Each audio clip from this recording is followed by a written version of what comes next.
Dear future doctors, happy Deepavali to all of you. And जो लोग इस वीडियो को बाद में देख रहे हैं उनके लिए बिलेटेड हैप्पी दिवाली।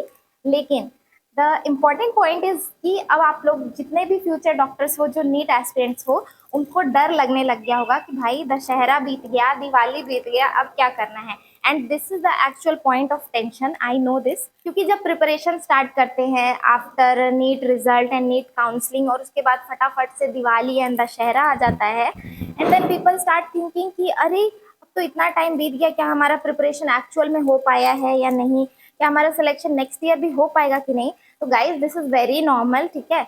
अगर आप पढ़ रहे हो तो आपको टेंशन होना ही होना है, ये अच्छी बात है कि आपको टेंशन हो रही है और आप पढ़ रहे हो, ठीक है। सो दीपावली की तैयारियों के साथ साथ मैं आपको कुछ टिप्स देना चाहती हूँ कि पोस्ट दीपावली आपको करना क्या है और कैसे करना है, क्योंकि ना ये मेन टाइम होता है। अगर इस टाइम पे आप अपना होप लूज कर दिए ना, लाइक यू विल फील कि अब हमसे नहीं हो पाएगा, अब क्या करें, then you are going to, मतलब नहीं हो पाएगा। फिर सबसे पहला काम जो होता है ना, जो आपके प्रिपरेशन में होना चाहिए, वो होना चाहिए कि आपका सेल्फ कॉन्फिडेंस बहुत ज़्यादा होना चाहिए। लाइक कोई ये नहीं डिसाइड कर सकता है कि हमारा सिलेक्शन होगा या नहीं होगा या कहाँ पे होगा, बट एक चीज़ जो आप डिसाइड कर सकते हो वो ये है कि आप पढ़ाई अपने तरफ से कितनी करोगे, है ना। जब आप अपने तरफ से पूरी तैयारी रखोगे, then you will get the confidence कि हाँ अब तो हो सकता है। जब आप बहुत सारे मॉक टेस्ट पेपर करने लगोगे, उस टेस्ट पेपर में रैंक आने लगेगा, आपका मार्क्स अच्छा आने लगेगा, तो आपका जो कॉन्फिडेंस होगा वो खुद ब खुद गेन होगा। और वो कॉन्फिडेंस इतना अच्छा रोल प्ले करता है, मतलब I tell you my story कि how I gain the confidence. I use to watch a YouTube channel named Helios Educare, जो अब शायद IITN चाचा नाम से वो चैनल है। एंड उस पर एक सर पढ़ाते थे, engineer Dushyant sir. He used to motivate more than teaching, मतलब उनका टीचिंग तो अच्छा था ही, मैं कुछ कुछ वीडियोज वगैरह देखा करती थी उनका। एंड उनका मोटिवेशन इतना अच्छा होता था ना, like on the day of exam वो ये कहते थे कि आप ऐसे जाओ, बिल्कुल शेर बन के जाओ एग्जाम सेंटर पे कि हाँ मेरा ही तो सिलेक्शन होना है यहाँ पे, बाकी जितने आए हैं उनका हो या ना हो, दे डोंट केयर, बट हाँ मेरा प्रिपरेशन इतना ज़्यादा है कि मेरा सिलेक्शन हो जाएगा। और ट्रस्ट मी, आपका जो सेल्फ मोटिवेशन है ना, वो आपको इतना अच्छी तरीके से प्रिपेयर करेगा। तो गाइज बहुत सारे लोग अब इस पॉइंट ऑफ टाइम पे आके डरने लगते हैं कि हमारा सिलेक्शन होगा कि नहीं होगा, और इतना टाइम बचा है क्या, इस टाइम में हम हमारा सिलेक्शन होगा नहीं होगा, जो भी हो। तो मैं आपको बताती हूँ कि सिलेक्शन होगा। और आपके पास अब गिन लो कि टाइम कितना है। अक्टूबर चला गया एंड नवंबर आने वाला है, सॉरी नवंबर तो आ ही गया है, ठीक है। तो नवंबर दिसंबर जनवरी 3 मंथ का आप अपना टारगेट लो कि 3 मंथ में आप क्या करोगे, अपना सारा सिलेबस खत्म कर लोगे, ठीक है। सारा सिलेबस खत्म करने के बाद आपका जो फरवरी मार्च एंड अप्रैल का टाइम आएगा, उसमें आपको सिर्फ रिवीजन रिवीजन रिवीजन ही करना है, ठीक। तो 3 मंथ आपके लिए इनफ है, क्योंकि बहुत सारे लोग इसमें से ऐसे हैं जो ड्रॉपर्स हैं एंड वो एक बार पढ़ाई कर चुके हैं। ऑल्दो आई नो कि आपको ये फीलिंग आता है कि अब तक आपने पढ़ाई नहीं की है, अब तक आपका सिलेबस नहीं हुआ है, लेकिन जहाँ तक भी हुआ है, एक बात ये जान लो कि आप सब लोग 12th पास हो, है ना।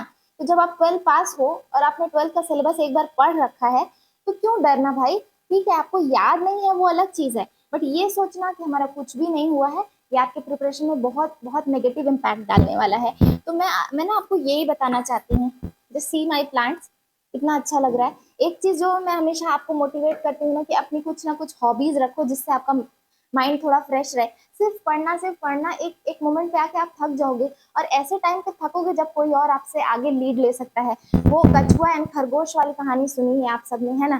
खरगोश तेजी से दौड़ता है, थक जाता है एंड फिर सो जाता है। तो आपको सोना नहीं है, कछुआ भी मत बनो, लेकिन खरगोश की तरह सो भी मत। मतलब अपना चाल जो है वो तो कछुए से थोड़ा ज्यादा रखो। मतलब डेली डेली आपको क्या करना है, आपको more and more number of mock test practice करना स्टार्ट कर देना चाहिए, जिसने अभी तक नहीं स्टार्ट किया है।